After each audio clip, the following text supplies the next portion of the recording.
Hello guys, welcome back to my channel and enjoy this fanfic part 1. Now let's start the fanfic.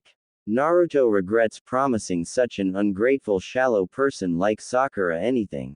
He even started to question why he even had a crush on her. He signed and gripped the sheets harder. If she knew I held back with my last attack, she wouldn't have said anything. I could have the tem if I wanted to. I will get stronger and never lose to the Uchiha again. Oh, you're awake, Foxy-kun. Naruto looked up and smiled at one of his best friends, Anko Mitarashi. She closed the door behind her and walked towards the bed and sat on it. How is my little fox? Naruto gave Anko a forced grin. I'm alright, I'm almost. Naruto-kun. Naruto stopped speaking and stared at Anko's eyes. She looked worried. What did we talk about wearing masks in front of each other? Naruto widened as Anko put her palm on his cheek. I can tell by your eyes, you're not alright, you're in pain. Please talk to me. Anko leaned forward and kissed his cheek. She pulled and smiled. Trust me, Foxy. Naruto signed and gave Anko a real smile, causing her to return it. Sometimes I don't understand what I saw in Sakura, when I had someone like you. Flattery will get you everywhere with me, but only for you, my dear fox. Now talk. Naruto nodded. I guess the first thing I feel is guilt. My team risked their lives for us to bring the Uchiha back and I messed up because I held back. What do you mean? It's not like you to just let him go. Hubby-chan, the mission was to retrieve Sasuke. Anko nodded. It wasn't written that he had to be alive. Anko stared for a moment before it hit her. You could have him. Anko whispered, but Naruto heard her. That's right, also I can make Sakura happy. But all I got was a slap in the face by Pinky and two Chidori's in the chest by the Uchiha. Naruto said with a little venom which surprised Anko. She felt rage build up. When I get my hands on those two for hurting Foxy. And I feel rage because she had the nerve to come in here and call me a failure and dead last. Anko chuckled a bit. It's ironic that the dead weight of your team can talk. To be honest, I'm surprised you're not a Chunin. After saving the village during the invasion and bringing Lady Tsunade here, you even beat a Hyuga. Anko complimented. Thanks. Anyway, I also feel regret. Anko was shocked. What could he possibly regret? What could you possibly regret? Naruto signed before answering. Trusting them. I wanted my team to be like a family. Sasuke, I thought we shared the same pain and could understand each other. Sakura. I had a crush on her and thought if I treated her well, she would give me a chance. But I guess she likes guys who make her feel like scum. Anko couldn't hold back the laugh at the joke. And Kakashi-sensei, but I guess calling him sensei would be a lie. I'm glad he cares for me, but he never taught me anything, but he taught a mental emo assassination jutsu. I don't know what to do. Anko looked at Naruto and placed his face in her chest, making him blush. No more complaining. The problem is simple. Make yourself happy. Instead of focusing on others, focus on yourself. You want to be Hokage, right? Train yourself and ask for help. If you can't count on the Cyclops, ask others. I'll even help you like I have been doing. After all, you're my precious person. Anko said, making Naruto smile. Training the future Hokage, that'll look good on your record. Naruto joked a bit. Anko smirked. You know what would be even better? Anko went close to his ear to whisper something. Then pulled back to stare at Naruto's blank face for a moment and soon his nose spurted blood. You can't be serious. Naruto questioned with a huge blush on his face. Anko chuckled and rubbed her hand on his face. Why would I joke about that? You're very cute, you know that. Anko teased, causing Naruto to stutter. Anyway, I have to go, hopefully you get better soon, Foxy-kun. Anko gave him a deep kiss and then leapt out the window, leaving a stunned Naruto. Wow. That was all Naruto could say. He didn't know what to think. Anko Mitarashi, one of the most beautiful kunoichi in the village, just kissed him. This brought up a lot of questions. What were his feelings toward the snake mistress? Did he like her? Why did she have this kind of effect on him? And most importantly, why in the world did he like Sakura again? I see you're awake. Naruto looked towards the door and saw Tsunade, Gaara and Shizune walk in. Oh hey Ba-chan, how are you? How many times am I going to tell you not to call me that? Why do you keep calling me that? Tsunade asked with a tick mark on her head. Naruto looked down and smiled softly. Because you're like family to me. Tsunade's heart melted and walked over and gave him a hug. Thank you, but can you please call me something else? Ba-chan makes me feel old and it's rude to call a lady old. Tsunade scolded. How about Ne-chan? Naruto asked. Tsunade's eyes widened and in a brief second, she could have sworn she saw a vision of Nawaki again. She kissed Naruto on the forehead. That's fine. Anyway, how are you feeling? Gaara approached Naruto and smiled. How are you doing, my friend? I'm fine, thanks Gaara. I wish I was able to bring back the Tem. I feel like I failed everyone. Naruto frowned. Tsunade looked at Shizune with a hint of anger. Shizune knew how Tsunade felt about the Uchiha. So, how much did you hold back? Gaara asked. Naruto gave Gaara a confused look.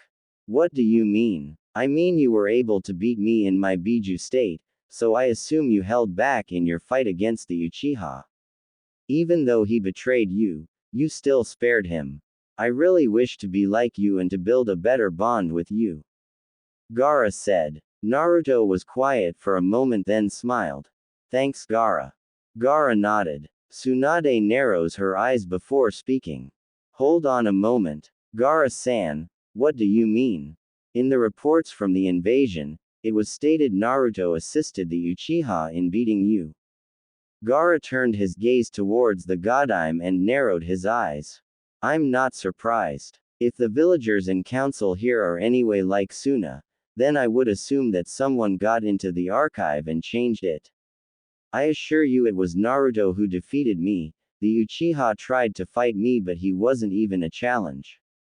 My sister even witnessed it, even though it was a regrettable time for me. Naruto proved to me that day, how strong your so-called will of fire was.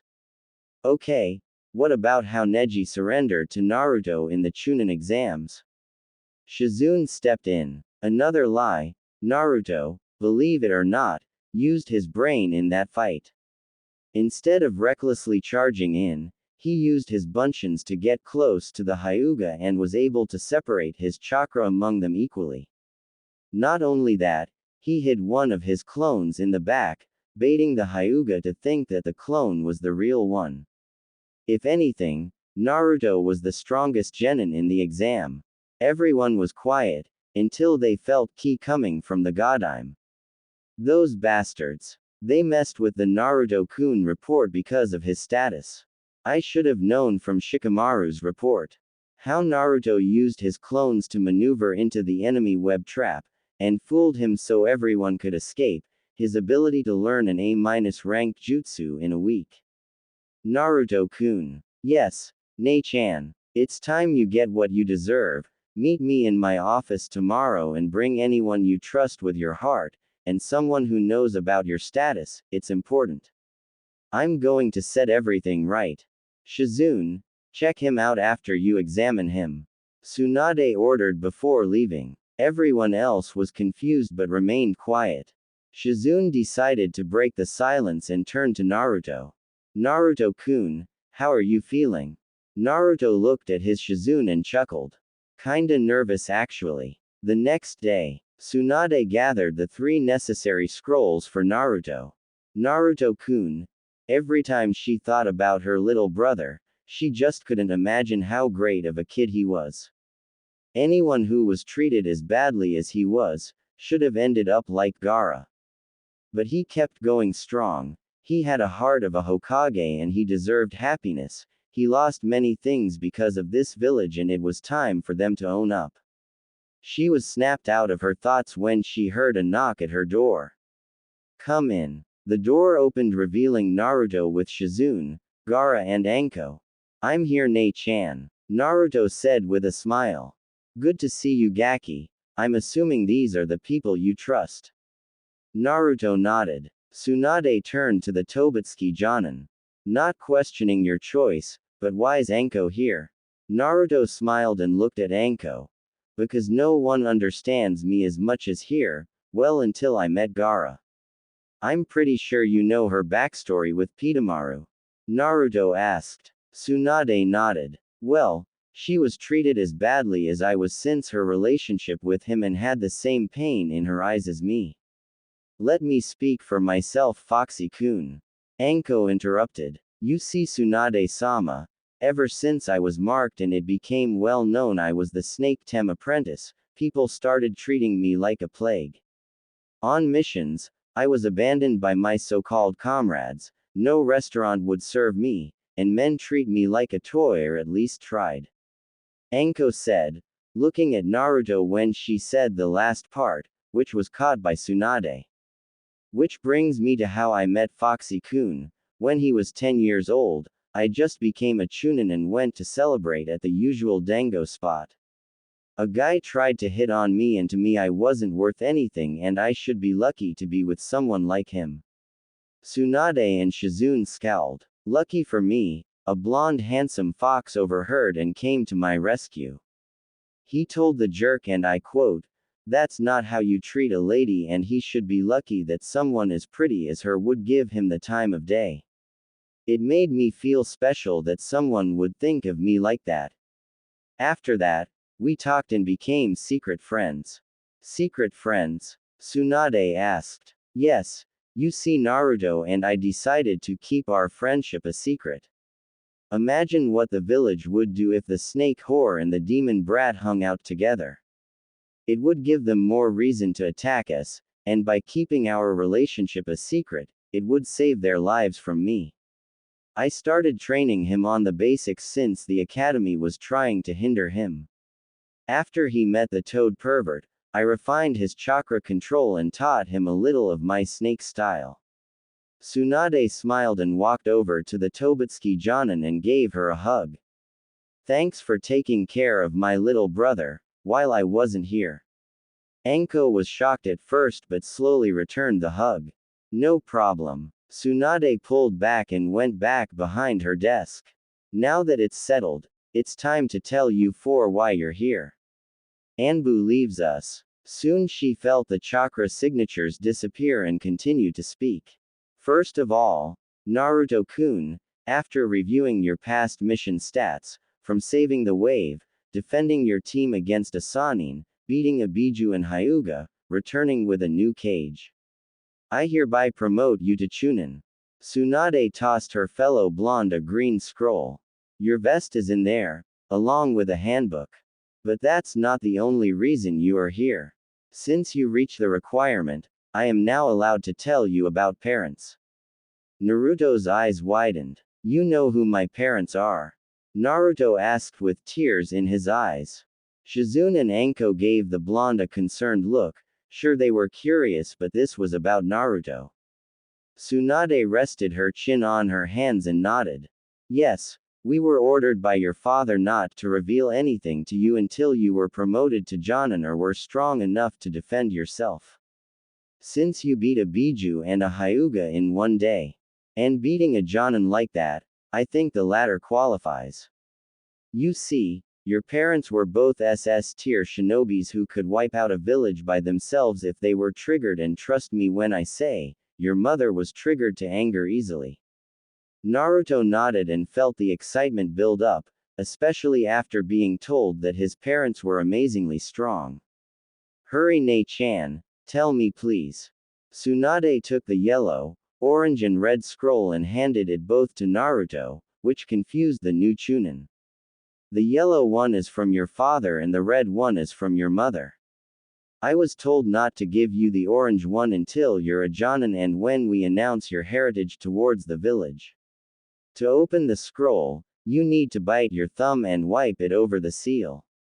Naruto did as instructed and wiped his blood on the scroll, causing it to open.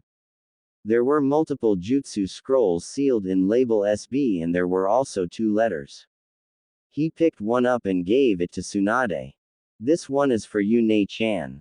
Tsunade had a confused look but took the letter nonetheless. Naruto opened the letter and his eyes began to tear up. Dear Naruto, my son.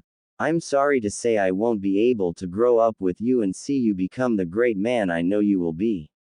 If you haven't figured it out, I'm the Yondaime and I'm about to battle the Kyuubi, but I'm afraid the only way I could defeat it is to seal it inside of you. I couldn't ask anyone else to use their child, and even if I could, the Kyuubi could only be sealed inside a child of Uzumaki blood. I don't have to give you a long speech, but I do want to make one thing clear. Your mother and I love you, we wanted to grow with you but fate had other plans. I'll leave everything I have to you, my jutsus and seals I created and from the Namikaze clan, my house, and inheritance. I want you to surpass me one day and I believe you will. In my scroll is a training method on how I became the fastest shinobi alive, but I believe you will become faster. And the final note, even though you will be a Jinchuriki, remember, true strength comes from desire to protect, rely on your own strength. Anyway, Dad got to go, remember I love you son. You're awesome too, Chan, Minato Namikaze. Naruto had tears in his eyes. But not because he was sad but because he was happy. His parents loved him. He was wanted. He wasn't abandoned. He opened the red one and began to read it. Dear Naru-chan, Mama here. It pains me to say I won't be around to grow up with you. You see, a masked man kidnapped me and ripped the Kyuubi out of me, and when a Jinchuriki is separated from the host, they die, so it's safe to say I don't have time. I want you to learn from all 3 of your heritages. Your father's and both of mine. You probably are not aware but you're from the Uzumaki clan, we are masters of Fuin Jutsu and have high chakra reserves. But you are also a Senju, your great-grand-uncle was Tobarama Senju. The Senju clan have great control over certain nature affinities. Mine's being wind and water. I left everything from the Uzumaki clan in the red scroll, and if you ever meet Tsunade Senju, ask her for help, after all, you 2 most likely are cousins. Anyway, grow up strong, and if you are put in the CRA, find women you love and will do anything to protect you. I want grandkids and I better not see you up here soon. I love you Sochi and always will, never doubt that. Love Ka-chan, Kushina Uzumaki. Naruto, Anko, Shizune and Tsunade had tears coming out their eyes after Naruto was done. He was sad he couldn't meet them and he was happy, they took the time to message him before they perished. Naruto looked at Tsunade and she looked back, both smiling at the other. Family. Well, good to have a family member, but you're still just a brat. Naruto chuckled a bit. Is that all? I was hoping to get some training in. I couldn't agree more, which is why you will be taking a month off missions. You have 3 clans to learn from and it won't be easy. Tsunade added. That's why I will be taking you out of the village for a while to teach you everything I know. With the Akatsuki coming after you, you'll need to be strong as ever to defend yourself. Jiraiya said, appearing from the window. Excuse me, but what do you mean, defend yourself? Naruto-kun needs to be as strong as you are to beat those S-rank bastards, Anko said. What are your plans for Foxy-kun? I'm kinda interested. That's none of your concern. It is my concern when the people I care about at risk pervert. Anko yelled, surprising everyone in the room. I don't think I would be able to handle it if Naruto were to. Anko looked at Naruto and blushed, which didn't go unnoticed by Tsunade. So that's it. She likes the Gaki. Tsunade thought with a smirk. Don't worry, I'll make sure he'll get all the training he needs. Jiraiya said. Then tell us, what type of training are you planning?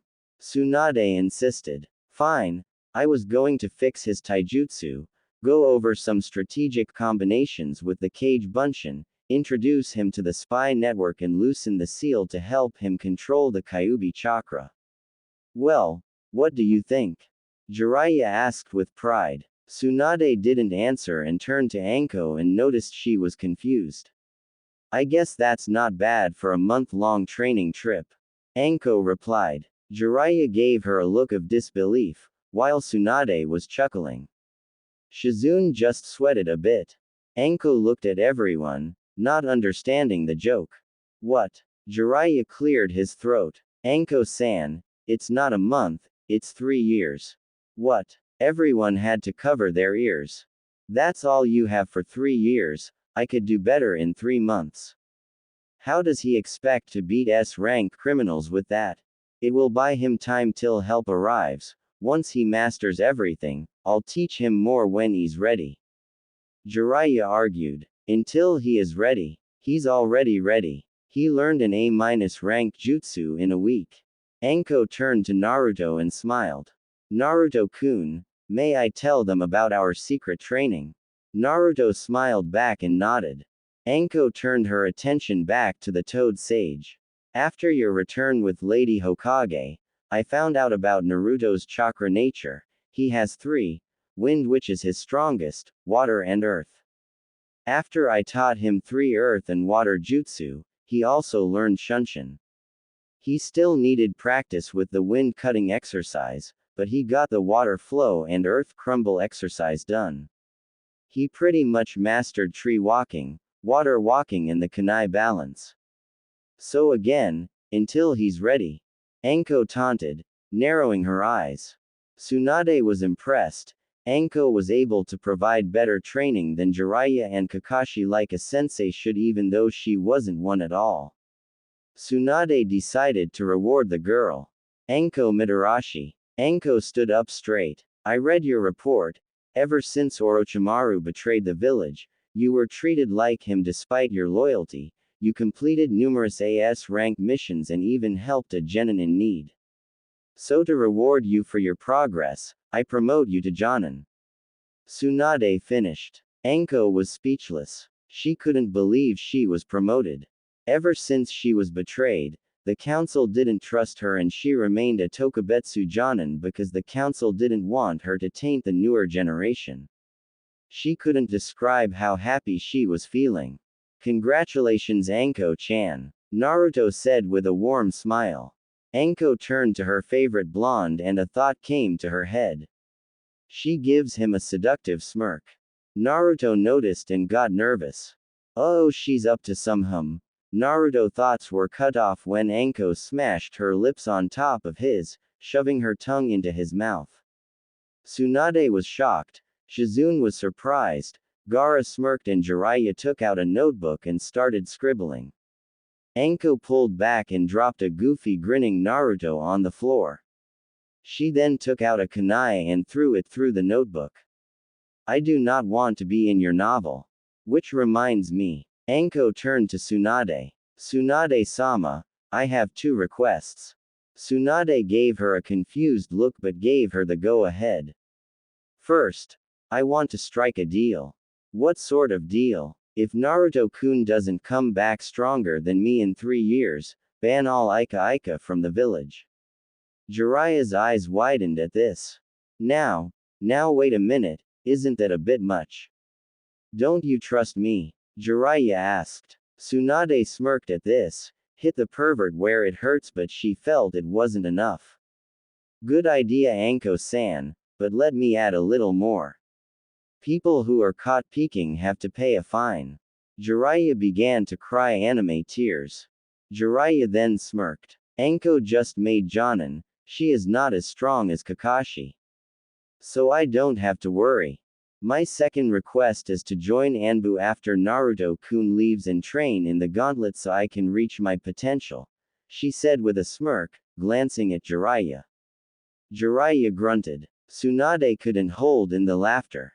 Haha, granted. You do need to get stronger if you're going to be dating my lil brother. Naruto woke up and turned to Tsunade. Dating. Jiraiya stopped crying and smirked. Fine, you got a deal, I'll rebuild him from the ground up. So Gaki, we leave in 1 month, Jiraiya said. Tsunade nodded. Jiraiya, before you go, I'll give you the scrolls from each of the Naru-chan clans. He knows the secret of shadow clones, so it shouldn't be too hard. Jiraiya nodded and shunshin away. Tsunade turned to Anko, who was hugging Naruto and Gaara. You three are dismissed. Gaara, good luck on your way back to Suna. Thank you for your kindness, I will take my leave. He turned to Naruto, who just got off Anko's arms, and smiled. It was nice seeing Naruto. Visit Suna when you have a chance. I'll send Jiraiya-sama some wind scrolls to help with your training. Thanks, Gaara. Make sure to become stronger. I don't want to lose my brother. Naruto said, extending his arm. Gaara did the same and they both shook hands. Gaara turned to Anko. Please take care of him, you both deserve happiness. Anko nodded, then Gaara left. Anko grabbed Naruto's hand, causing him to blush. We should celebrate our promotion and go on our first date. Wait, what? When did we discuss this? Anko gave a fake sad look. Oh, I guess you don't want to go out with someone like me. What? Of course I would. I was just surprised. Who wouldn't want to go out with someone as awesome as you? Anko blushed and hugged Naruto. Great, but no one will get that opportunity but you. Now the dango shop awaits. Anko announced before shunshin away along with Naruto. So, Naruto-kun and Anko-san, huh? Shizune spoke up. Honestly, I think they're perfect for each other. Naruto and Anko understand each other, so it makes sense that they're together.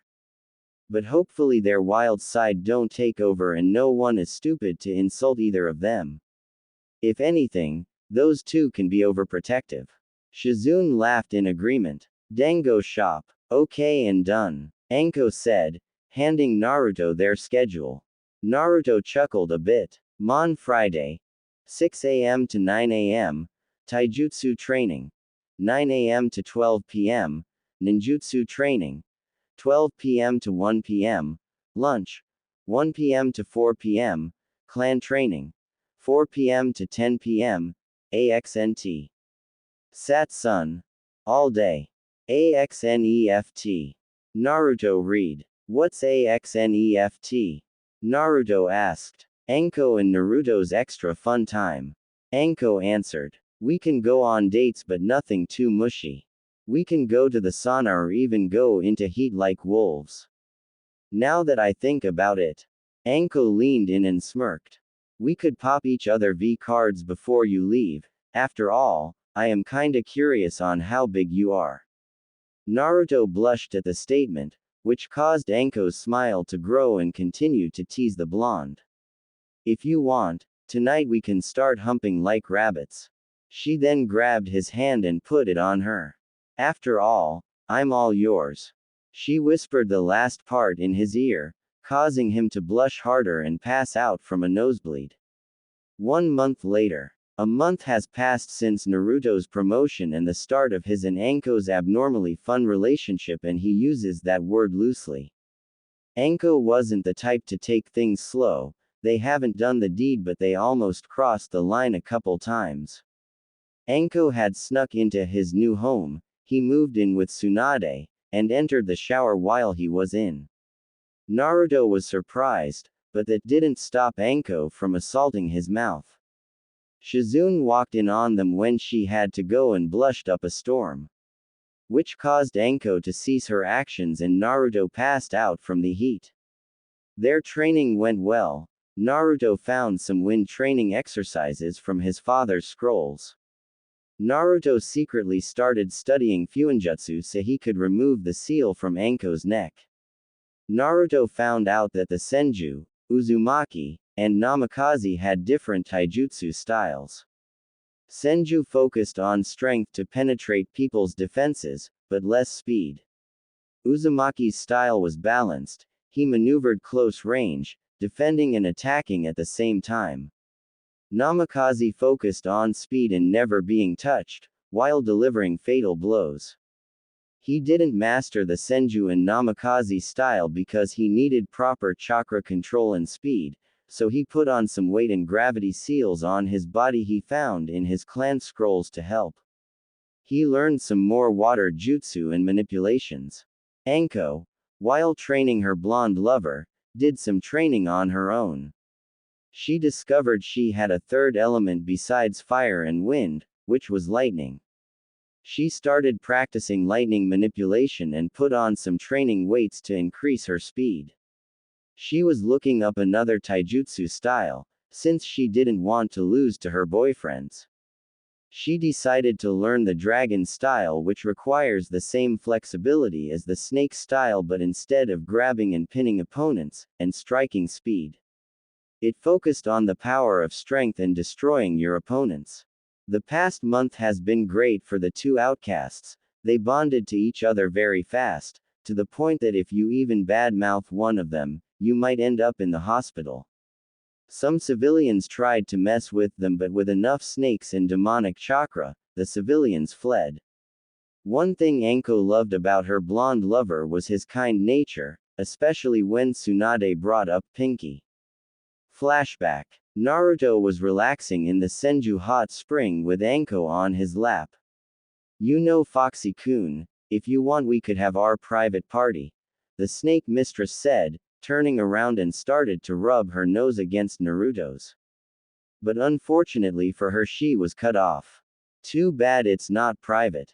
The two turned to the source and saw Tsunade and Shizune walk in. Shizune was wearing a towel, while Tsunade was stark.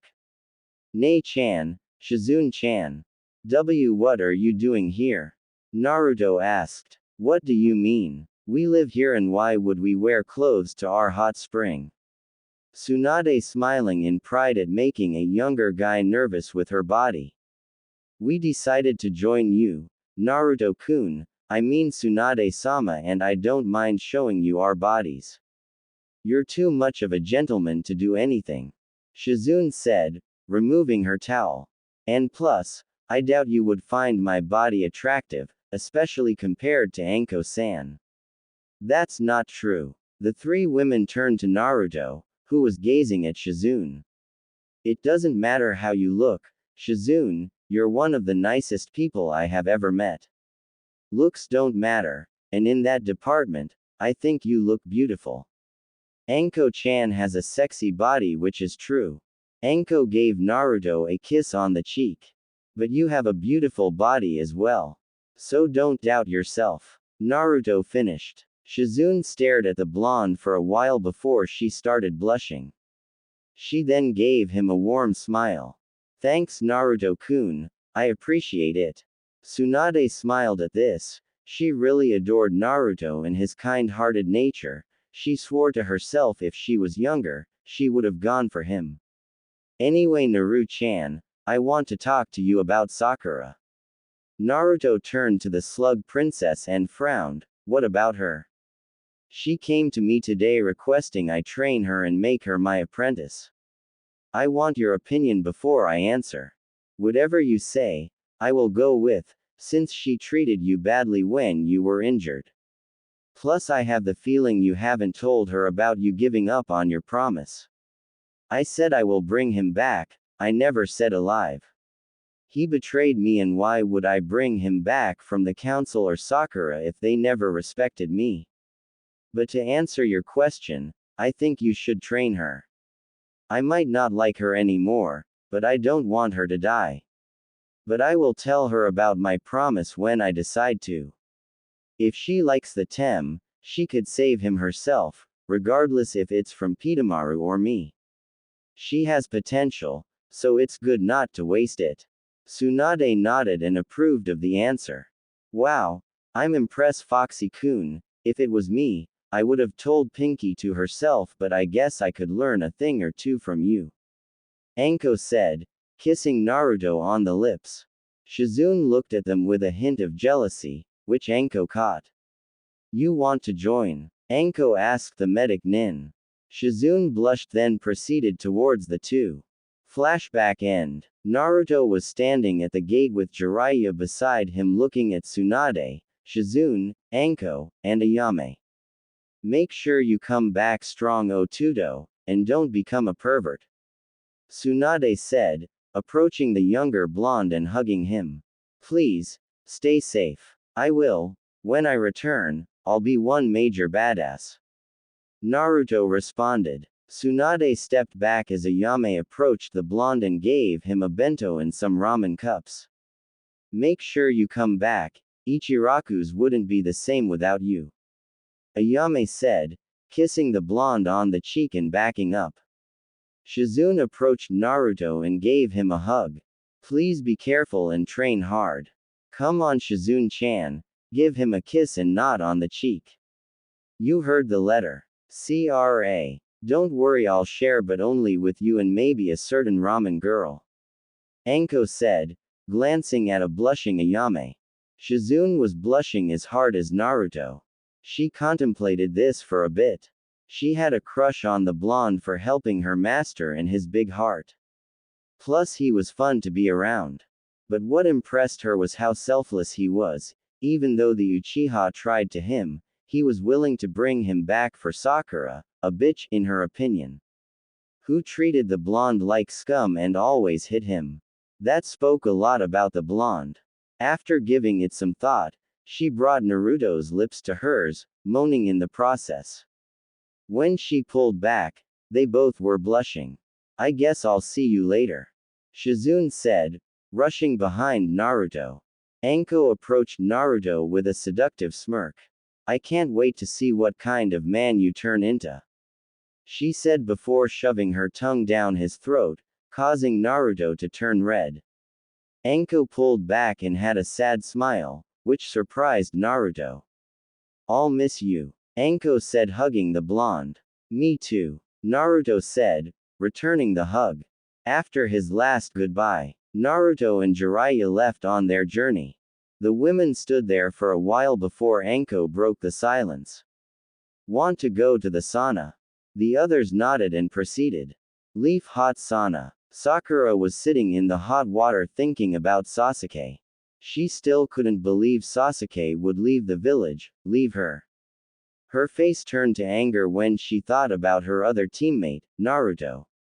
He promised to bring Sasuke back to her and failed. I should have known he would fail. After all, Naruto could never beat Sasuke. She was snapped out of her thoughts when Tsunade, Anko, and Shizune walked in. Tsunade-sama, Shizune-san, Anko-san. Oh Sakura, hope you don't mind if we join you. Tsunade said. Shizune nodded but Anko turned her head from the pinket. The three sat in the water and relaxed. Ah, this is nice. So Tsunade-sama, have you thought of my request? Sakura asked nervously. Tsunade closed her eyes and frowned. I'm not gonna lie, I was going to say no but someone special to me convinced me, but if you slack off, you're done. Sakura nodded gratefully. But her next words start a problem with a certain snake mistress and medic. Thank you. Kami knows I can't trust Naruto, that Baka needs all the help he can get. I was a fool to believe. Sakura said, folding her arms. It's funny how you can complain about being the weakest link. I seen you fight, you seem like the one who needs all the help. Anko snapped. Sakura's eyes widened but before she could say anything Anko continued. Pathetic fangirl, I'm surprised you think that high of yourself. Why are you getting mad at me? Sakura asked. Because you're a shallow bitch. Do you even wonder why you remained in the village, even though other genin in your class went on a retrieval mission? Because you're dead weight, you have no right to talk about Naruto-kun, especially considering he could beat you in the emo. If you want to bark, back it up. Well, if Naruto Baka is so great, how come Sasuke-kun got away? Sakura said with venom toward the snake mistress. But instead of Anko, Someone else answered. It's because he held back. Sakura turned to Shizune. If Naruto-kun fought seriously, he would have Sasuke, but because of his promise, he held back while the Uchiha tried to him. Sasuke-kun will never do that. Sakura yelled. I can't listen to this happy anymore. My brain cells are dying every time she opens her mouth. Anko said, getting out of the water. You wouldn't be saying that if you saw Naruto-kun's injuries, but you're just a delusional fangirl living in some fantasy. See you later, Zune-chan, Tsunade-sama. Anko said, glaring at the pinkett. What's with her? Sakura asked, looking at the way Anko left. Let's just say she and Naruto had a similar past. If anything, she's Naruto's true friend. Shizune answered, holding back the anger in her voice from the pinkett disrespectful words towards her favorite blonde. I'm Naruto's friend as well. After all, we're on the same team. Sakura responded. You may think that, but Naruto doesn't. Tsunade said. What do you mean? When he was in the hospital, no one visited him besides Anko, Shizune, Ayame, Jiraiya, Gaara and his siblings. It's funny too. Naruto was the one who said I should train you, and here you are, ungratefully insulting your teammate. Meet me in the morning, we'll begin your training, and if you cry, give up or complain, you're done. Tsunade said before leaving with Shizune. Later that night, Naruto smirked and closed his eyes. When he opened it, he was standing in front of the fox cage. So you're back, trying to butter me up again. Is not going to work, so just leave. Naruto stared at the Kyuubi for a while before bowing down. I'm sorry. The fox was shocked. What are you saying? I realized I'm acting like how the village expected me to be, a Jinchuriki. But I'm Naruto first. My intention was to really be your friend, and even if you won't allow me to use your chakra, that's fine. I'll get strong without it. We're a package deal, so I would like us to get along. I won't ask for your chakra, but if the time comes when I need for both our sake, hopefully you'll allow me to use it. The Kyuubi was quiet for a while and analyzed the blonde. If he was honest, he didn't hate Naruto. Naruto never asked for any of this, and over the years of watching the boy, he was impressed by his courage, beating his brother, the Hyuga, and thrashing the Uchiha. He was snapped out of his thoughts when the scenario changed to a meadow. I thought you could use a scenery change. Naruto said. The Kyuubi looked around and back at Naruto. He was shocked and happy. Maybe Naruto was different, just one more push to change the fox's mind. The fox snapped out his thoughts when Naruto approached the cage and put his hand on the seal. I changed my mind. If we're going to be friends, you won't need a seal. Kyuubi was floored. How can Naruto do this? And what if I escape your body, you? Naruto looked at the fox and smirked. Then I just die. I'm not a prison for someone who is innocent. You deserve to be free. Naruto answered. The Kyuubi wanted to tear up, but the moment the blonde prepared to rip off the seal, the Kyuubi was about to protest until a hand grabbed the blonde's arm. Naruto looked to the side and his eyes widened. T2-chan. Minato turned to Naruto and smirked. Well, it's good to see you, my son. Naruto was feeling so many emotions, but happiness was the biggest one. He walked up to Minato and hugged him. Minato returned it. 2-chan, I always wanted to meet you. Same to you. Sorry I wasn't there for you, but you've grown into a wonderful young man. Now tell, why were you about to remove the seal? Minato asked. Because the fox is innocent, he was being controlled when he attacked. I trust him, Naruto answered. Son, you have to understand he's a demon. Only in power standards. Have you talked to him, to try to understand his pain? Humans use Biju for power, treat them like animals, but they're intelligent. From what I learn, the fox has a right to be mad at us. The Shodai split them apart without consent and spread them apart. We humans were in the wrong, not the Biju. Naruto said. Minato didn't know what to say. It's true, if he was honest, if he was sealed for hundreds of years, he probably would be hateful towards everyone, but still. Naruto, you're right. I just don't want you to die. At least I'll die doing the right thing. Naruto said. Minato felt pride in Naruto's words. Maybe he was right. I think you should listen to your father, Kit. I appreciate the gesture, but if you remove the seal, you will be floored with my chakra and it'll destroy you. I will help you control it, the Kyuubi said. Minato was surprised by this. Why would you help him? Because he sees me as a living being. He never wanted me to begin with and never used me for my power, unlike Madara and your pervert of a sensei, who thinks he could control me. Naruto reminds me of. Anyway, I will neither attempt to take over the kid nor betray him. He's one in a million, he's worth noting, the fox answered. Minato turned to his son and gave a small chuckle. Well, I guess I was wrong. Naruto, follow the path you think is right and bring the world to a bright future. I believe you'll surpass me one day and become the greatest Hokage. Minato started to fade. I guess my time is almost up. 2-chan, I promise I'll make you proud. Naruto said, hugging his father. Minato nodded before disappearing. Naruto, I want to thank you for defending my kind. You are the first of my vessels to not shun me and even talk to me. I am grateful. And Kuruma started to glow, causing Naruto to cover his eyes. When he opened it, his eyes widened. Standing there was a long red-haired girl, and she had S that were the same size as Tsunade's and a nice, plus the 9 tails. The woman smiled and blushed. You know I can read you thoughts, thanks for the compliment. I only show this form to those I trust and you more than earn it. Naruto was blushing up a storm and bowed. I'm sorry. If I knew you were a woman, I wouldn't have left you in a sewer. I shouldn't have assumed your gender because of your voice. I shouldn't have ever insulted you. The Kyuubi chuckled. It's fine, I accept your apology. You did change your mindscape and. She looked down and smirked when she saw the huge bulge.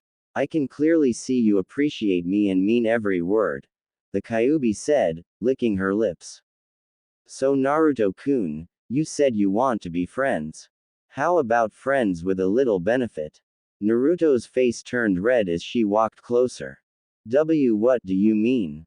The Kyuubi chuckled. I mean we deepen our bond. We hug, kiss and sometimes a little more. The deeper our bond, the better your control over my chakra. You'll still be a virgin in the outside plane and plus, it'll teach you how to handle women. There's no loss here. And before you answer, let me give you some insight. The Kyuubi grabbed the back of Naruto's head and crashed her lips onto his, pouring some chakra down his throat, moaning in the process. She had to admit, Anko taught her master how to kiss well. Naruto's mind was on cloud 9, this was the greatest day of his life. He met his father, befriended the Kyuubi and kissing a beautiful girl who looks was on par with Anko's. The Kyuubi pulled back and smiled, while licking her lips. Wow, Naruto said, still in a daze. The Kyuubi blushed. Why thank you, just do more of that and we'll be good. Also that kiss was more than for pleasure. Quote, Naruto smiled and nodded. Thank you Q-huh, now that I think about it, calling you the Kyuubi seems wrong when you're in this form. Do you have a name? I mean you can talk. The Kyuubi smirked. You just keep impressing me. Yes I have a name. Call me Akumi. Naruto nodded before realizing something. Can you please put on some clothes? Akumi smiled and in a flash. She was wearing a sleeveless kimono that went down to her thighs and the kimono exposed her cleavages. Clothes are uncomfortable, how do you humans wear this? Anyway, you should go. My sister's host is getting anxious. See you soon Naruto-sama. Before you go, rip off part of the seal, that way we'll be more connected. Don't call me that, I'll see you later, Akumi-chan. Naruto said before ripping a quarter of the seal off and disappearing. Naruto opened his eyes and saw Fu smiling at him. You did it, I can tell. Naruto nodded. Yeah, tell me, did Chome know Akumi was a girl? Fu was confused until it dawned on her and the fact she heard Chome laughing. I'm guessing she did. So what now? Well, we still have to wait for Ero Sanin to ask him, can you come along with us to Konoha? Naruto said. I think it's a great idea. The two Jinchuriki turned to see Shibuki approach them. I overheard your conversation and I agree. It'll be safer, and not only that, Fu can probably make some friends. I'll send Tsunade a letter, she'll probably send someone to pick you up. Don't worry about it, I'll take her. Jiraiya said, appearing out of nowhere. I was going to make my way to Takumi to call in a favor from Seimei and see if he could pay me back the favor. Shibuki agreed and allowed it. He still loves Fu and cares for the female Jinchuriki, but this was for the best. Traveling with Jiraiya would keep her safe until she reached next day. Naruto and the group left Taki to their next destination.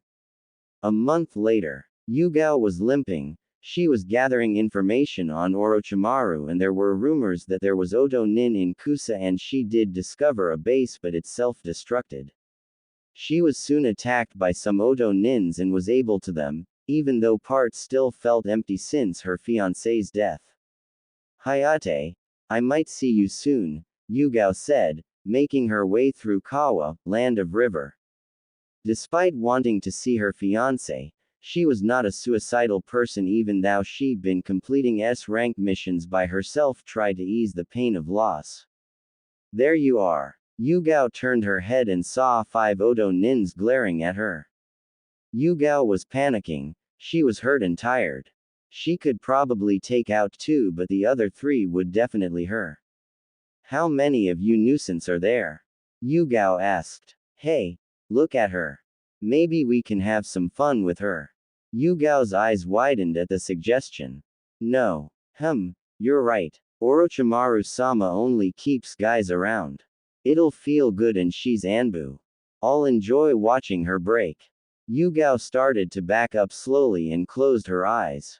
Please, Hayate-koi, protect me. Hey, what's going on? Yugao opened her eyes and saw the Odo Nins sinking in mud. Then a cloaked figure landed in front of her. The cloaked figure went through some hand signs and ended it with a tiger seal, startling the Odo Nins. Kaden. Ryuka no Jutsu. The ninjas were covered in flames and screaming in agony as they died. I hate rapists. The cloaked figure said. Yugao wasn't sure what to do. A mysterious stranger just saved her life and she was on guard. But on the stranger's back a beautiful sword. It was a silver single-edged broadsword with angel wings as the guard, and the edges was a dark gold. The figure turned to Yugao and gave a warm smile underneath the hood. Are you okay? Yugao narrowed her eyes behind her mask. Why did you save me? The figure chuckled. Well, for one, I couldn't let a terrible fate happen upon a beautiful woman. Yugao blushed. And 2, you always protected me, Neko Tenshi. Yugao's eyes widened at the nickname. There was a little boy she protected who called her that. Naruto-kun. The figure took off his hood, revealing blonde spiky hair. In the flesh, Naruto said. He picked her up, bridal style. I got you, you're hurt. I can handle my. She stopped speaking when she saw the concerned look Naruto was giving her. She couldn't help but look ashamed. She was clearly worrying the blonde and she needed to let go of her pride. Fine, thanks for the help. Yugao said. Naruto gave her a warm smile. No problem, I would be devastated if something happened to my angel. Yugao blushed at the comment and mumbled, adorable baka, and passed out in his arms. She snuggled close to blonde, causing Naruto to blush. She's cute when she sleeps. Where am I? Yugao-chan. Yugao eyes widened as she turned her head to find her fiancé Hayate.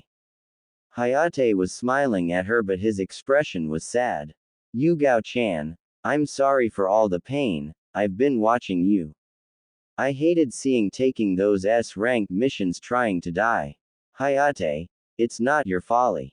I love you, and when you died, you took my heart. But I never blamed you. Yugao responded. I know, but still. How do you think I feel seeing you depressed, constantly trying to yourself? Yugao looked down in shame. I know you loved me, but for my sake and your sake, move on. But, no buts, I want you to be happy. Maybe you can find someone to teach my sword style to. Hayate said. There's no one like that in Konoha. No one will ever surpass you. Yugao stated. Hayate was a great swordsman, but since he only focused on that, he was worse against Wind Shinobi. Hayate chuckled at the compliment. Actually, there is. Remember in Konoha, there was one person better than me. Yeah, Kushina-sensei, but she's dead. True, but her son is not.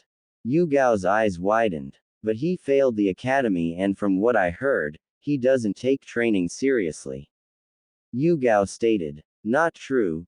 Those who spread those rumors had a vendetta against the Kyuubi and Hayate stated. Took it out on him, even Mizuki. Yugao snapped her head at Hayate. Which means most of his instructors must have sabotaged him. You got it. Now I don't have much time. Yugao. Hayate approached the Anbu and put his hand on her cheek. Please move on. I'll always love you. And I want to see you happy. Yugao was crying but nodded. I'll try, and I love you too. Yugao stated before everything turned white and they both disappeared. Yugao groaned and soon woke up and looked around. She was in a hut and she felt hot, plus the hut was small. Oh, you're awake. Yuguo turned to the source and saw a toad. Excuse me for startling you. Naruto boy asked me to help you and explained how you were there for him when he was a kid. He told me how precious you are to him. Yugao blushed. Where is he? Yugao asked. He's practicing a new kenjutsu style he came up with. He calls it the Wild Fox Blade style. Yugao was interested. Also, Hokage Harem knows about your injury. She wants you to relax until you're better. Yugao nodded. To be honest, since Hayate died, she hadn't relaxed at all. She agreed but was still bored. Can I go see Naruto-kun? What's your name? Oh my, I forgot to introduce myself. I'm Fukusaka the Toad Sage, the leader of the Toads. Yugao's eyes widened and bowed. It's an honor to meet you. I'm Yugao Azuki. Fukusaka nodded. Likewise. Now let's go find my apprentice. Yugao was surprised. Naruto was the student of one of the strongest beings ever. He led her outside to a swamp surrounded by mountains and a toad statue. She had to admit it was quite beautiful. So Fukusaka-sama, how is Naruto-kun here? I mean, he was with Jiraiya-sama. Yugao asked. Well, Jiraiya boy dropped Naruto off in the land of the river to call in a favor from a blacksmith there. He gave Naruto boy a pair of swords and left him there to return to Konoha with a new resident. I decided to pick him up and bring him here, but before I made a move, Naruto boy summoned Gamakichi and I brought you two here. How long have I been out? Yugao asked. About 4 days. Naruto boy has been checking up on you in between his training. I never seen him so worried. What's your connection with the boy? I was one of the Anbu who protected him when he was a kid. He apparently remembers me and thinks highly of me. Yugao answered. Excuse me for being rude, but you don't seem that old. Aren't most Anbu in their late 20s? Fukusaka chuckled. Thank you, but I made Anbu when I was 12, Genin when I was 6. Naruto-kun's mother took me as an apprentice. I was RO talented and graduated early. When Naruto-kun was 6, I was made into Anbu and my first mission was to protect him. Yugao explained. They soon arrived at a waterfall, and saw multiple Narutos. Some practiced water manipulations, some on the ground levitating the rocks around them, practicing various jutsu and studying. What's going on? Yugao asked. Do you not know the benefits of Kage Bunshin? Fukusaka asked. Yugao nodded. Well, that's what's going on. Naruto boy can produce thousands of clones easily, and since he's a Jinchuriki, he doesn't suffer from headaches or backlashes. He can do years worth of training in one day. We have some clones doing various exercises, even some practicing Sage Mode. It will take some time, but I'm sure he'll get it down. Yugao was shocked. Hayate was right. Naruto had the potential to be the strongest shinobi ever. Where is the real one? Fukusaka pointed to a direction in the forest. Yugao walked and saw one Naruto with two swords in his hand, a long sword and a wakizashi, fighting against clones. It was an unusual style, but the way he was moving, he looked like a heavy wind, not a storm and not a breeze. He would use the short sword to guide an attack away from him and slash with the long sword as he moved around his opponents, then he would switch it up by blocking with the long sword and reverse slash with the short one. His style is very unpredictable. People say his fighting style was sloppy, but if you can put some power and speed with a little bit of coordination, you can create your own style. Fukusaka explained. I want to spar with him. Yugao said. Good. I heard you're a master at Kenjutsu. I will allow it once your wounds heal, after you can spar. In the meantime, why not help the boy? He is still a bit sluggish. Fukusaka said. Yugao agreed and walked towards the blonde as he finished sparring with his clones. Naruto, feeling a disturbance in the wind, smiled. Are you feeling better, Neko-chan? Naruto asked without looking at her. Yugao was surprised he knew she was there and didn't even turn around. Hi, how did you know I was here? The wind told me. So, you're going to help me with my kenjutsu? That's right, I saw what you could do and I have to say, your movement is beautiful. I know you're training with Fukusaka-sama, but I'm not going to be him forever. So I'll teach you what I can. Yugao said, sitting down on a rock. Hi Yugao-sensei, I appreciate it and it's an honor to learn under your guidance. Naruto said. Yugao blushed and smiled. This boy has heart. Anko and Shizune stood in front of the Godime. They were both called to the office, and when they walked in, Tsunade was going through paperwork. She looked up and moved it to the side. Anko, Shizune, I'm glad you're here. Is everything okay, Tsunade-sama? Shizune asked. Everything is fine. They've been thinking and I decided it was time for the Sannin to be replaced. I'm Hokage, Jiraiya is our spy and Orochimaru is a traitor. So to show the world we still have our power, I decided to choose Naruto, along with you two. You all have been trained by Sannin and have summons. So I thought this would be perfect. Tsunade answered, gauging their reaction. Really? Sweet. Anko said. Are you sure I'm ready, Tsunade-sama? Shizune asked. No, you're not, but I know how to fix that. Tsunade began. You see, one of my Anbu has been injured and I thought you two could replace her and use this opportunity to get stronger. Shizune, I know we had this conversation, you need more elemental or offensive jutsus. I also want you to sign the slug contract and I will train you a little more. Anko, you need to hone everything you know, maybe take up kenjutsu. Well, what do you say? I'm definitely in. I need to get stronger to protect Foxy-kun. Anko answered. If you believe in me, I'll try my best. Shizune said. Great, Anko. Would it be possible to finish training with the snakes? Tsunade asked. Well, I can try. I know Mando was replaced and I heard the snake is very honorable. I can ask but make no promises. Anko replied. Alright, so for 6 months, I want you to train.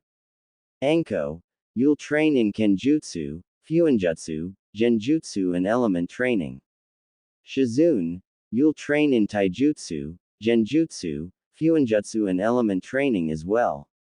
If you can make time with the summons, that'll be helpful. When Naruto-kun gets back, I'll pull you out of Anbu. Tsunade instructed. Hi, Godime-sama. The Jonin Kunoichis replied. Can you remind me why we are headed to Suna? Yugao asked Naruto as they walked across the desert. Yugao honestly did not want to be her, but it wasn't because of the desert, it was because the person Whoed, her fiancé, was part of the village. I told you, I'm trying to master wind manipulation and Temari is one of the best users I know after Asuma-sensei.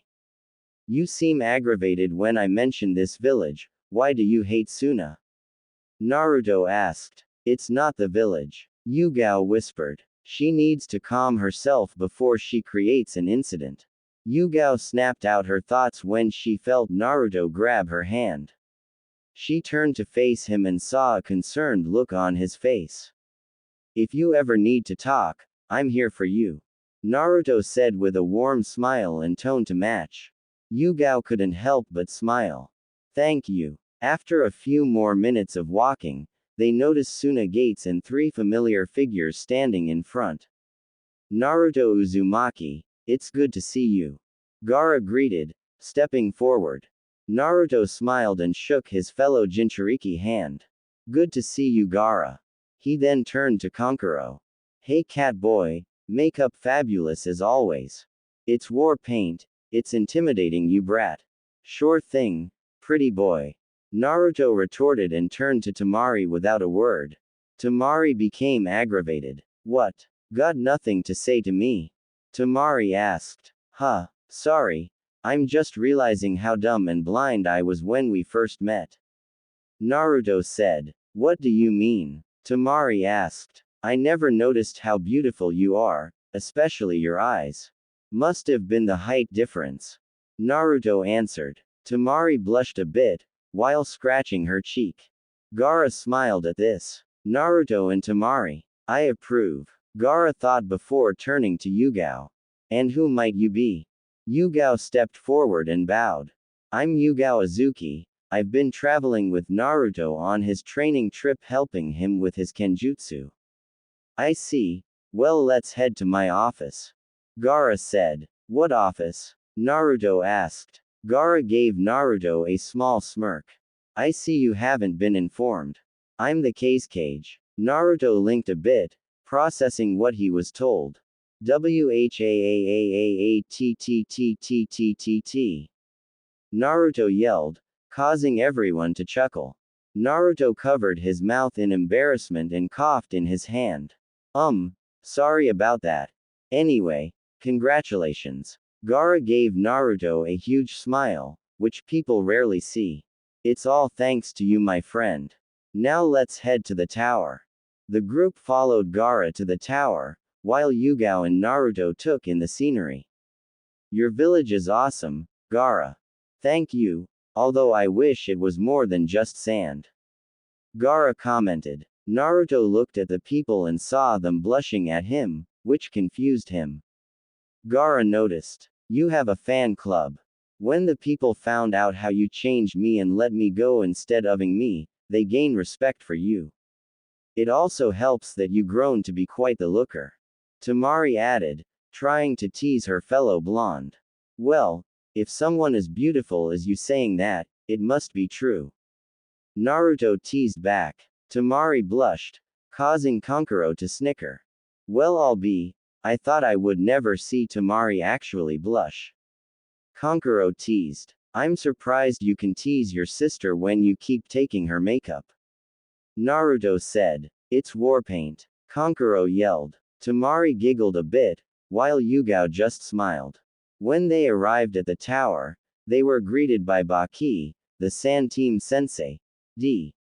Greeting Lord Casecage. I see our guests have arrived. It's nice to meet you in person, Uzumaki-san. Baki said. Likewise. Baki-san, was it? Naruto replied, earning a nod from the man. Naruto was about to continue when his sense of danger went off. Thinking quickly, He unsealed one of his swords and blocked an attack coming from Yugao. Why Ugao-chan, what are you doing? He asked but didn't get a response. He looked into her eyes and saw rage, but it wasn't aimed towards him, it was aimed towards Baki. What's going on? Why did you attack our sensei? Tamari said, reaching for her fan. You took him away from me. Yugao yelled in anger. Everyone was confused on what she meant. Naruto was thinking about what she said. He knew about her fiancé dying, but she informed him on who and how, but all he knew was when it happened. Naruto pulled her into a hug as both of them dropped their swords as the maskless Anbu cried in his chest. Naruto processed her words, assuming she was talking about Hayate. He turned Baki with a cold look that startled everyone, including Gaara. Sensei, can I ask you a question? When the sand invaded, were you the one to the third proctor? Baki tense a bit before answering. Yes, I did. I regret that we were fooled by Orochimaru till this day, but why ask such a question? Because he was my fiancé. Yugao answered with her head still in Naruto's chest. All the Suna Nin eyes widen. Baki was feeling more guilt than before. I see. Well, if it will make you feel better, I'll let you strike me down for my treasonous actions. Baki said, stepping forward. But sensei. Tamari began until Baki held up his hand. No, Tamari, it's my choice. Baki said with conviction. Yugao-chan, please do the right thing. Naruto whispered in her ear. Yugao stepped forward, her sword pointing at Baki. Tamari was sweating. Kankuro looked at Gaara hoping he would stop it, but Gaara just shook his head. Yugao glared at the Suna Jonin, shaking in rage. I can't tell you how many nights his death haunted me. I dreamt of the life we could have had, the possibility of kids and so much more. After his death, I didn't feel anything anymore. All the high-risk missions I took just hoping I would slip up and die, to join him. You took away his future and my happiness. Yugao brought up her sword, but to everyone's surprise, she threw it to the ground. While I could get revenge, it will not make me feel any better. I decided to let go of that anger and hatred and move. Baki was speechless, so all he did was get on his knees with a bow. I'm terribly sorry for what I've done and thank you for sparing me. Don't thank me, Yugao said, looking at her traveling companion. Thank Naruto-kun. The past few months with him reminded me of what it was like to live. Plus, Hayate would be disappointed in me. Naruto gave her a warm smile and a nod. Yugao smiled at the blonde and turned to Baki. If you really feel sorry, then help Naruto with his wind affinity and no slacking. He will, alongside Tamari. Gaara said, approaching the Konoha Nin. I'm sorry for the pain my village caused, I'll take care of your reservations. Please try to enjoy yourselves. Tamari, can you lead them to a silver oasis inn? Of course. Tamari responded and approached the two. I'm sorry on behalf of Suna and thank you for noting my sensei. Tamari said to Yugao, and Naruto-kun, once again thank you for saving my brother and Baki. Huh, but I didn't do anything. Naruto said. Yugao and Tamari giggled a bit. Naruto didn't know, but he wormed his way into the two kunoichi's hearts. Konan stood at the top of AIM, looking down at her village in the continuous rain. She never left Nagato's side ever since the death of Yahiko, always simply following his orders. She questions the other members of the Akatsuki. Why would they strive for something like peace? Some of them seem like they had their own goal, but who was she to have these rights? As she looked down at her village, she always wondered if it was usually this quiet. She decided to check it out. After all, she wasn't a missing nin unlike most of the Akatsuki. She spread her paper wings and took off to the village. As she looked down, she noticed the people were pointing at her with a look of fear. Why are they scared of me? Konan asked. She saw parents, ushering her kids inside their homes. I never harmed them, I'm their protector. Conan asked herself, as she landed on the ground. She felt something hit her leg. She looked down and saw a ball, looking at the direction it came from, and saw a group of kids coming her way. She picked up the ball and held it towards the kids. Here you go. The kids stopped and started to quiver in fear. Look, it's the evil angel. Please don't us. We're sorry, please don't hurt us. The kids said, hugging each other. Conan was hurt by this. Why would I hurt you? You're just kids. Because that orange-haired maned my older brother for saying he is not a god. One of the kids said. Conan was surprised by this. She never agreed to this. Slaughtering because of someone's opinion. She looked around the village and saw parents ushering kids inside the house, while some adults glared at her with hate. She wasn't wanted here. It actually hurt a bit, so she left back to her home thinking about what she learned. 1 month. Tamari just came back from border patrol and decided to see if Tamari wanted to go on a date with her. She was still grateful to the blonde for saving her brother, and she had to admit he's gotten hotter since the last time she saw him. But where could he be? Probably training again. Yugao informed Tamari of Naruto being in the CRA after Tamari caught Yugao and Naruto on a date. She was determined to get her chance at the hot blonde. She went to the training ground Gaara let him use and he was there, in a meditating position. Hey Mari-chan, Naruto said, opening his eyes. Oh Kami, she just loved that nickname. Hey Naruto-kun, what are you doing? I actually created my own wind jutsu. I wanted to show you. Tamari perked up at this. Just stay back a bit. Tamari nodded and walked backwards to give her blonde crush some room. Naruto closed his eyes and started to concentrate. Soon a tornado was forming in front of him. Wind style. Dragon cyclone. Naruto shot a tornado towards the desert over the village wall, with the head shaped like a dragon to avoid damage. That looks stronger than my wind cyclone jutsu. Tamari said. Yeah, it's kinda difficult to hold the wind in one place, but with enough practice, I think I can control it. Naruto said. That's amazing. Is it possible for me to learn it? Tamari asked. Sure. I'll teach it to you. I'll also teach you to get rid of the wind resistance when we run and jump. Naruto said. Tamari's eyes widened in excitement. You actually learned to do that? Yeah, with the help of my clones. So do you want to train with me? Naruto asked his fellow blonde. Of course, by the way. I wanted to ask you if you wanted to go on a date with me. Tamari asked nervously. Naruto was surprised by this but gave her a warm smile. Sure Mari-chan. I would love to. Tamari smiled and pecked Naruto on the cheek. Great. Pick me up tonight. Tamari said, disappearing in a shunshin. Naruto chuckled. Well, better prepare. Naruto said before disappearing. You want to do what? Tsunade asked the Nanabi Jinchuriki. I want you to train me how to fight. You're the strongest woman in the village and I want to be strong like Naruto-kun. Fu said. Well, I can train you in taijutsu, but because of you being a Jinchuriki, you'll have a difficult time learning my super strength. Tsunade said but was surprised when Fu started whimpering. Oh, I know. Why won't I put you with my Anbu team I created? 2 of Naruto's precious people are on the team and you can train with them. Really? Fu asked excitedly. Of course.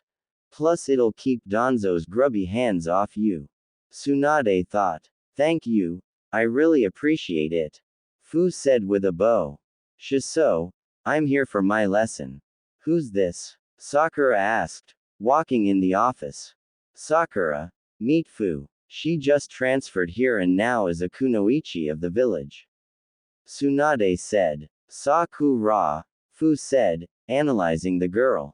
Isn't this the girl who always hurts Naruto-kun? The one who broke his heart and called him names? Nice to meet you, I'm Sakura. Sakura said, extending her hand. Fu looked at and turned her face away. I don't like you. Fu said, shocking Tsunade and Sakura. I heard you were a mean person, who bullies people and makes fun of them. I don't like bullying. Fu said. Sakura was confused, but Tsunade realized what's going on. Naru-chan must have told Fu about his former crush. Can't blame Fu for not liking the girl. Tsunade thought. I'm not a bully and I'm not mean to anyone. Sakura said. HMPH, whatever. See you Hokage-sam, I'm going to go train. Fu said, leaving the office. What was that about? Sakura questioned. Tsunade just stayed quiet. I had a wonderful time, Naruto-kun. Tamari said, clinging to his arm. Naruto treated to a nice dinner and she decided to show her fellow blonde around Suna. But to both of the blonde annoyance, multiple people were bothering them with random comments about their looks, and soon enough, they built up a fan club. Overall, both blondes enjoy their night together. So did I. We should do this again in the future. Naruto said. Tamari gave Naruto a flirty smile. Oh, it sounds like you are asking me to be your girlfriend. Well, I would love that, but you realize you have to share me. Since I'm part of 2 clans, I have to take multiple wives. Naruto informed the girl. I know, Gaara told me and I don't mind. I've seen what kind of person you are and I know you'll treat us equally if we ever get to the marriage stage. Tamari said as they approached her house. Now that we're pretty much official. This is the part where you kiss the girl after the date. Naruto chuckled at the boldness of the sand mistress before wrapping his arms around the girl and pulling her towards him, capturing her lips. Tamari wrapped her arms around his neck and a moan erupted from her mouth as she deepened the kiss. Naruto lifted the girl up and put her back against the door as he tongue-poked her lips, asking for permission. Tamari opened her mouth, allowing the entry, and the tongue wrestle began. Kami, this is the best first kiss I ever had. Tamari thought as she ran her finger through her fellow blonde's hair. Soon, the two separated and were gasping for air. Wow! The both said in unison. We definitely have to do that again. Naruto said. Tamari giggled at the comment but couldn't help to agree. You bet we will. Now have a good night and I'll see you tomorrow.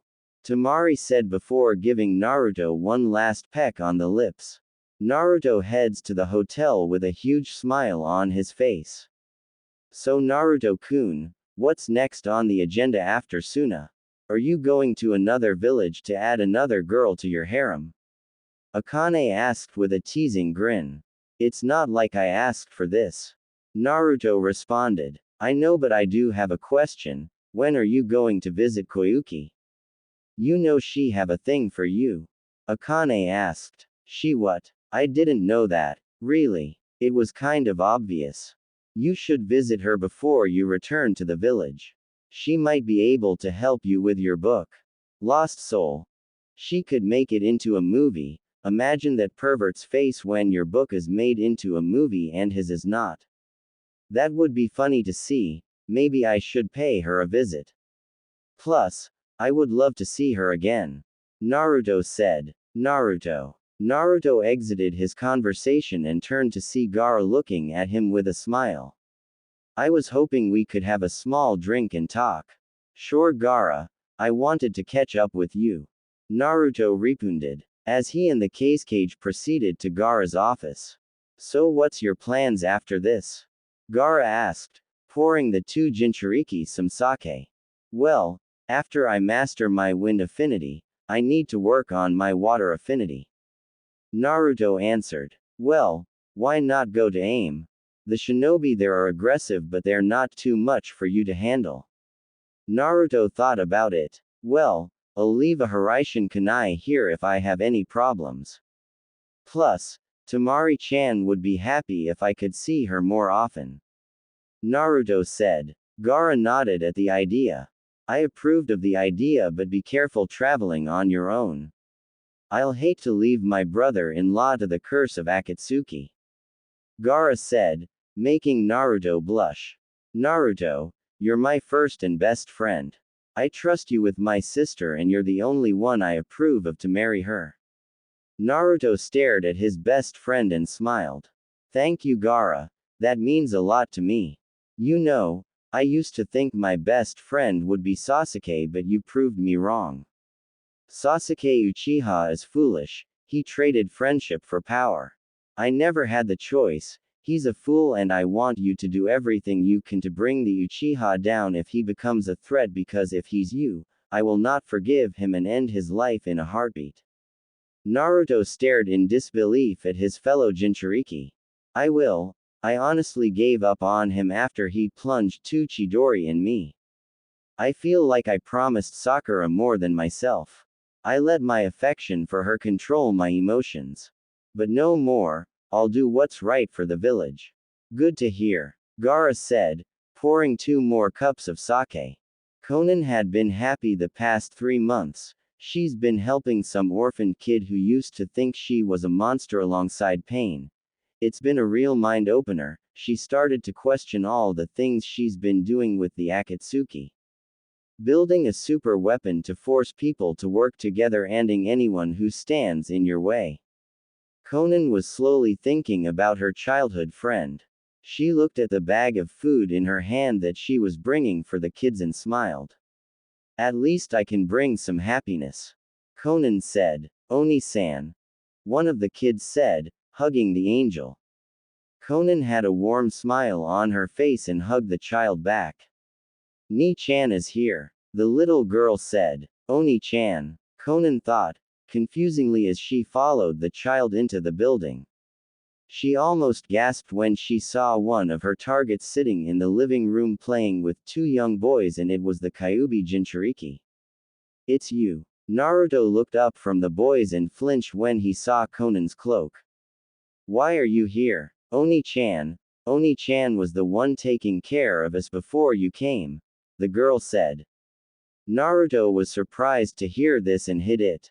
Really? I have to thank the beautiful Oni-chan for taking care of my cute Imouto and Otutos. Naruto said, eyeing Konan suspiciously. To his surprise, instead of a glare, Konan seemed uncomfortable. Do you mind if I talk to Oni-san?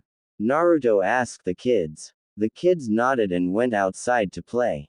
Once the 2 shinobi were left, Naruto's eyes turned slit and he glared at the paper user. Okay, talk. Why are you here? I was taking care of the kids since it's my job as the village shinobi to do so. Konan answered, staring at Naruto. But why are you here? This is my village after all. I was training and needed a place to train my water affinity. Nothing better than a village that always rains. So what happens now? I don't want to fight you since you're close to the kids. Naruto said. We won't have to if you just come with me and allow me to abstract the Kyuubi from you. Konan replied. Then what? Are you going to tell the kids how Oni-san Oni-chan? Naruto asked, causing guilt to build in Konan's heart. Can I ask you something? Why are you us Jinchurikis anyway? What have we done to your group of rogue nin? It's for peace. My leader wants to use the Biju powers to create a weapon of mass destruction and destroy half the nation, forcing people to unite together to survive and end wars. Konan answered. Are you kidding me? Does that sound logical to you? Naruto asked in disbelief. He believes if people understood each other's pain, they would unite. Konan said. If that was true, people would have united after the First War. In war people lose family and friends, but instead of grieving and understanding each other, they want revenge. Regardless of what your leader thinks, he commits genocide, there will be people who wants revenge. Trust me, I know. My old friend Sasuke tried to me. I thought because both of us lost our parents and we were alone, we could understand each other. But revenge was way more important to him and he tried to me. Naruto said. You don't know what you're talking about, my leader is a god. No one can beat him. Konan said. You don't believe that, Naruto said, making Conan flinch. You believe he could die anytime, I can tell. Why do you follow your leader after he'd so many people for his own goals? I know you have a heart after seeing you take care of the kids. You don't seem bad, Naruto asked. Because my leader is my old friend. I lost one of my best friends a long time ago and he is all I have. I refuse to leave his side. Conan said with determination. Has he always been like this? I understand you want to be loyal to your friend, but has he always been a heartless bastard who takes lives without regret? Or is he a shell of his former self? Conan froze a bit, giving Naruto his answer. I understand how you feel, but don't let your emotions control you. I was like you when it came to my teammates. The girl I like, I let her treat me like shit if it made her happy, but she didn't give a damn about me. Sasuke, I thought of him as a friend even though we fought all the time, but in the end, I was just in his way when it came to his revenge. I'm not a puppet to my emotions and neither are you. You shouldn't give your friend a pass because of how you feel. Jinchuriki are people too and we deserve to live out our own lives. What we do is for the world, so don't try to manipulate me. Konana argued. Then let me ask you this, if your leader told you to those kids, would you do it? Naruto asked, causing Conan to freeze. Do you know what those kids' dreams are? To save the village from their evil leader. Know that you know this. Will you tell your master or will you follow your heart? Naruto asked. He would never. Conan said with tears coming out her eyes. Why don't you find out? Naruto said, cutting her off. Konana just stares at the blonde before disappearing in a flutter of paper origami. Nagato, why did I tell you about calling me that? Kona flinched at the tone but continued. We're friends, why wouldn't I call you that? Conan asked. Nagato is dead and friendship is not needed in this world. Only our objective matters. Now why have you approached me? Pain asked, staring across Aim. I believe some of the villagers fear us and I believe we should show them that we mean no harm. Nonsense. They'll either follow me or be destroyed, no matter if they're man, woman or child. Anyone against me will be considered an enemy to peace. We do this for the world, nothing else matters. Even a child. Nagato, I support your cause, but to children because of the belief is simply barbaric. Conan argued. Even children will grow up in this world to become ears. If one was to go against me right now, they would feel the wrath of God. I will not spare any sympathy towards anyone, not my village, my comrades or you. You. Just like everyone is nothing but a pawn towards my true goals. Now leave. Pain said. Conan felt her heart break at his words and disappeared. //